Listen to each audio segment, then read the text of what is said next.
Hello everyone and welcome to my Sister Wives Today channel. I hope everyone is having a wonderful day. Before we begin, please hit the subscribe button and give this video a thumbs up. How Kody Brown reacted when Janelle stated on Sister Wives that she wanted to maintain their separation. Janelle confronted him about not speaking to their teenage daughter for 6 weeks when they sat down together for the first time after their major blowout, and she explained her desire to maintain her distance. The rift between Kody Brown, a star of Sister Wives, and his wife Janelle didn't disappear with the new year. The two didn't speak to one another at all throughout the course of the subsequent 6 weeks after getting into a major argument just before Christmas. On the new TLC episode airing on Sunday, they sat down to talk things out, and Janelle made a promise to herself that she wouldn't just brush their differences under the rug to avoid trouble. "I want different treatment, and I want more from a relationship." Before meeting up with her spouse, she inquired in a confessional, "Can we do it with ours? 30 years would be foolish to waste. However, I'm not sure if we can actually repair it.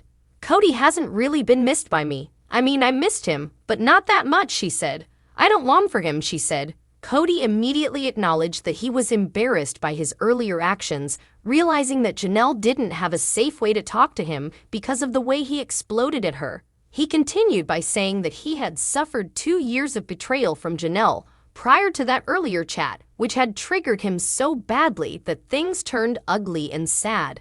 Aside from Christine, he pointed the finger at her divorce, claiming it had a negative impact on all of his relationships and caused him to turn his grief into anger. Janelle then delivered the bomb, saying that she wanted to be apart from Kody for now. She said something that astonished him, and he later admitted that he had believed they would reconcile right there. She says, He continued, "I'm taking advantage of my freedom and independence too much, so I want to stay apart," before adding that he believed their previous separations were caused by her inability to handle the connection with her sister spouses. He never believed he was the issue, but he questioned whether maybe I was wrong. "I won't be upset with you any longer. I understand if you decide to separate," he continued. "I'm going to lead if I become furious. I won't level any accusations." Janelle said that before the conflict with their children concerning COVID and the holidays once more came to the fore, she was eager to seek counseling with him and added that she still had a lot of affection for her husband. After Kody imposed limitations on the family during COVID lockdown, the family dynamic completely broke down. He believed that some of the kids, particularly his sons with Janelle, were disobeying his commands and placing their social life above safety. They, however, believe he put Robin and his family before everyone else. Before Janelle spent the Christmas alone with her kids and away from Mary, Kody, Robin, and the latter pair's children with each other, there was a disagreement between Kody and Janelle as a result of this. Kody informed her he only needed to talk to them as she claimed she wasn't sure what the two should do about their boys. "If my kids cannot all be together, I do not know how to reconcile with you." She said, "Kody, you haven't even spoken to Savannah in 6 weeks. You made no call to her over the holidays or otherwise, nothing." He was briefly mute before confessing that Janelle and Christine's choice to leave him had cut him off from the environment I know my children in.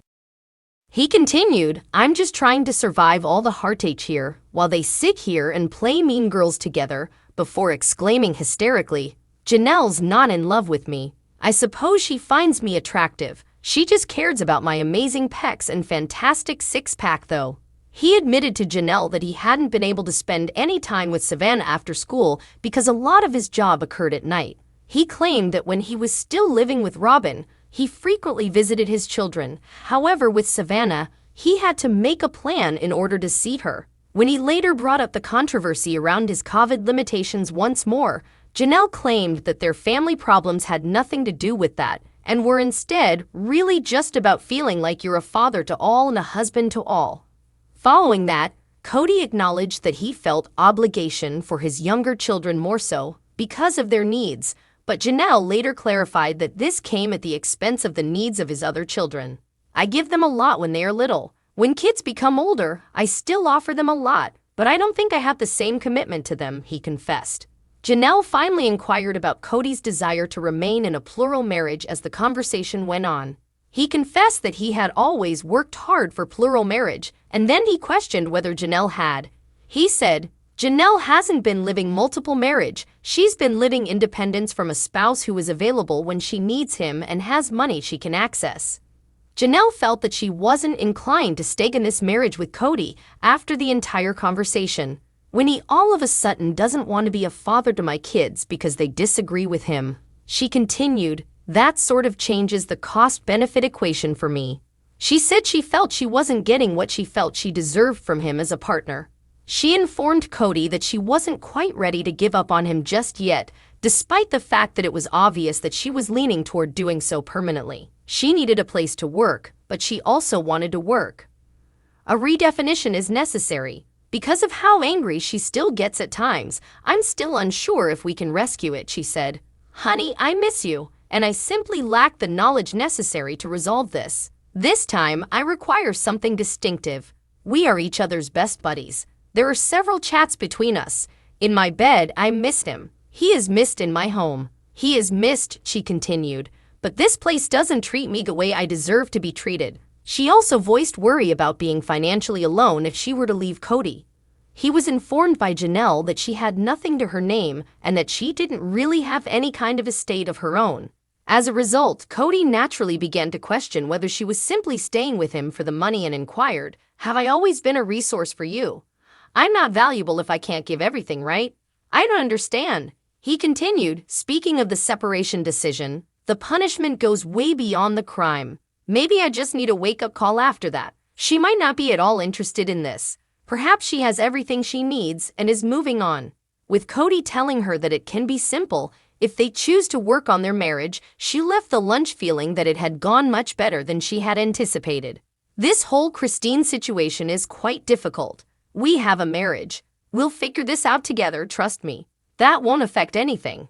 There will be safety here," he assured her. "You have to understand that getting a divorce from one wife while having a relationship with another wife is the craziest thing in the world. It's strange." In a confessional as the show came to a close, Janelle reaffirmed their need for a counselor, adding that perhaps she would follow Kody's lead if he really wanted to work on things. She, however, believed that if he didn't put in the work, "There's something better for me," and that she shouldn't be the only one making any effort.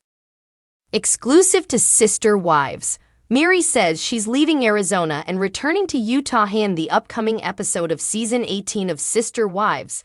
Mary Brown gives life-altering news to Robin Brown, and TODA.com has an exclusive footage of the exchange.